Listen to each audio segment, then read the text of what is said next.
হত্যা চেষ্টা মামলায় এবার আসামি ঢাকাই সিনেমার নায়িকা নুসরাত ফারিয়া, অপু বিশ্বাস, আসনা হাবিব ভাবনা, চিত্রনায়ক জায়েদ খান সহ 17 জন অভিনয় শিল্পী বৈষম্য বিরোধী আন্দোলনের সময় হত্যা চেষ্টার অভিযোগে তাদের বিরুদ্ধে রাজধানীর ভাটারা থানায় এই মামলাটি দায়ের করা হয়েছে। চিত্রনায়িকা, নায়ক, অভিনেতা, অভিনেত্রীদের নামে আসলে এই ধরনের কেস করা হয়েছে। দেখা যায় কি প্রফেশনাল লাইফ, পার্সোনাল লাইফ আর রাজনৈতিক লাইফটা একেবারেই ভিন্ন। যারা রাজনীতির সাথে সরাসরি যুক্ত ছিল তাদের রাজনৈতিক ব্যাপারগুলো কিন্তু কখনো আমার সাথে আলোচনা হয়নি, কারণ আমি যেহেতু একেবারেই রাজনৈতিক কোনো বিষয়ের সাথে যুক্ত কখনোই ছিলাম না। আমি যেহেতু খুবই ছোট একটি মানুষ। বড় বড় পয়সাওয়ালাগুলো বাইসা বাইসা আমলিক সাজায় মামলা দিতেছে, দিয়া মনে করেন ওই থাইচিতে সে বড় বড় চাইনিজ রেস্টুরেন্টে তারা বসে আলোচনার মাধ্যমে ওরা তো বাণিজ্য। আওয়ামী লীগ নির্বাচনে আসতে পারবে কি পারবে না সেটাও সরকারের দায়িত্ব। স্বপ্ন দেখতে নেইকো বানা, বাট কিছু কিছু স্বপ্নের মধ্যে জনতার মধ্যে বিভ্রান্তি তৈরি হয় যে আসলে পেছনে পেছনে কি কোনো চলছে নাকি সেটআপ টেটআপ, যে আমরা টাকা পয়সা অনেকে নাকি কামাইছে। এদিকে ক্ষমতাচ্যুত শেখ হাসিনা আগামী নির্বাচনের জন্য দেশে ফিরবে কিনা এই নিয়ে যেমন নানান প্রশ্ন ঘুরপাক খাচ্ছে, ঠিক তেমনি এবার ঢালিউড কুইন অপু বিশ্বাসের নামে এবার মামলা হয়েছে। ঘটনার সূত্রপাতে জানা যায় জুলাই আন্দোলনের সময় ছাত্রদের বিপক্ষে থাকায় অভিনেত্রী অপু বিশ্বাস সহ আরও অনেক অভিনেতা অভিনেত্রীর নামে মামলা হয়েছে। 3 থেকে 400 জনের বিরুদ্ধে ঢাকার সিএমএম আদালতে এই মামলাটি দায়ের করেছেন বাদী এনামুল হক। মামলায় বৈষম্য বিরোধী আন্দোলনের সময় তার দমাতে এই অভিযুক্তদের বিরুদ্ধে আওয়ামী লীগকে অর্থ সাহায্যের অভিযোগও তোলা হয়েছে। সাধারণ কিছু জনগণ বলছে এভাবে যাকে তাকে ধরে মামলা দেওয়া ঠিক হচ্ছে না। বড় বড় পয়সাওয়ালাগুলো বাইসা বাইসা আমলিক সাজায় মামলা দিতেছে, দিয়া মনে করেন ওই থাইচিতে সে বড় বড় চাইনিজ রেস্টুরেন্টে তারা বসে আলোচনার মাধ্যমে ওরা তো বাণিজ্য বাড়িওয়ালা এলাকার সম্মানিত ব্যক্তি, লজ্জা, তার নামে মামলা হয়েছে। সে জীবনে আওয়ামী লীগের ধারে কাছেও যায় নাই, তার নামে মামলা হয়ে গেছে। এখন ভয়ে ছুটে সে কন্ট্যাক্ট করে কয় লাখ টাকায় তুমি মামলা উঠায় নিবে আমার নামে। তারা এভাবে টাকা, বিএনপির এত খিদা কেন?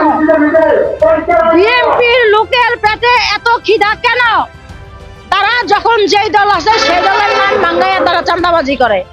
তারা ঢাকা শহরে থাকে না তো, কেউ থাকে চাঁদপুর, কেউ থাকে নোয়াখালী।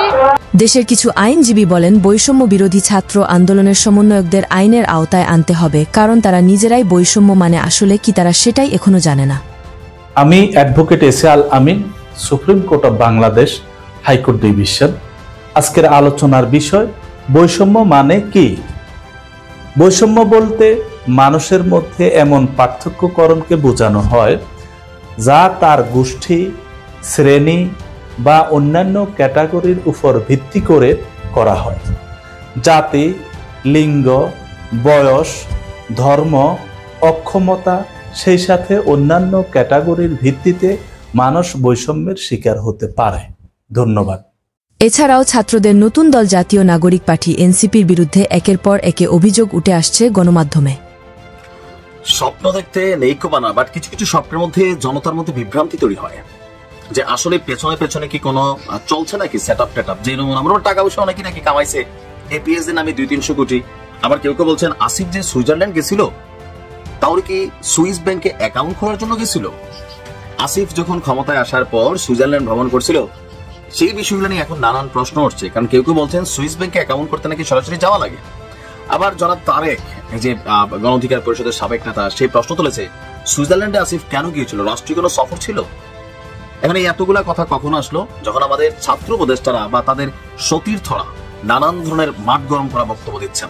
ইতিমধ্যে উপদেষ্টা আসিফের পিয়ন না, মানে এপিএস সেই 300-400 কোটি টাকার 9-6 করছে এমন বক্তব্য দুদকের ইনভেস্টিগেশনের মাঝখানে কেউ কেউ বলছেন তো আসিফ কত কোটি কামাইছে তাই না? এটা কি সম্ভব যে আসিফ কিছু জানে না, তার এপিএস 300 কোটি টাকা কামাইছে? যখন একই কথা শেখ হাসিনা বলছিল তখন জনতা বলছিল শেখ হাসিনার এই পিয়ন যদি 400 কোটি কামায়, শেখ হাসিনা নিশ্চয় 4 লক্ষ কোটি কামাইছে। বাট আমাদের উপদেষ্টারা দুধের দোয়া তুলসী পাতা, তাদের চরিত্র অনেক ভালো, দুর্নীতির দল নাই, এটা আমরা বিশ্বাস করি। কিন্তু জনগণের একাংশ বিশ্বাস করতে চায় এখন, না ভাই লুটপাট যা করার করে ফেলতেছে। যাই হোক, আলোচনা ওইখানে না, আলোচনা হচ্ছে আমাদের বিরুদ্ধ হাসনাত এবং সার্জিস মাঝে মাঝে আওয়াজ দিয়ে পুরো মাঠটা গরম রাখে। জয় বাংলার স্লোগানে বইরা যাইব এই দেশ, জয় বাংলার স্লোগানে এই দেশ বইরা যাইব, আমি কইয়া দিলাম। 26 মাসে দেখছেন না 5.5 ঘন্টা মিরপুর গোলাগুলি, 26 তারিখে আপনারা ছিলেন না? এই বাংলার স্লোগানে বইরা যাইব এই দেশ। এতক্ষণ আমাদের সাথে থেকে ভিডিওটি শেষ পর্যন্ত দেখার জন্য আপনাকে অসংখ্য ধন্যবাদ। আপনি চাইলে আপনার মূল্যবান মতামত আমাদেরকে কমেন্ট করে জানিয়ে দিতে পারেন। আমরা আপনার সেই মহামূল্যবান কমেন্টের রিপ্লাই দেওয়ার জন্য সর্বদা চেষ্টা করব।